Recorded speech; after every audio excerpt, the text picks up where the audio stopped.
Denny Caknan dan Bella Bonita beda pendapat soal anak.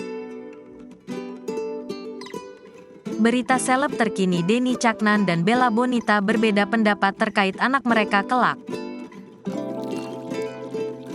Dalam siaran langsung, Denny Caknan berharap bisa segera mendapatkan momongan dari istrinya, Bella Bonita. "Semoga segera dikasih momongan.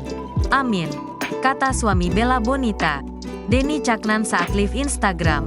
Dikutip dari akun TikTok @sots_85. Dikutip Selasa, tanggal 5 September tahun 2023. Dia pun lantas berandai-andai jika memiliki anak. Denny memprediksi kelak sang anak akan mirip dengannya. "Anaknya nanti kayak aku, iya kan?" tanya Denny Caknan. Akan tetapi, Bella Bonita tidak sependapat. Menurutnya, anak mereka akan lebih mirip dengan dirinya.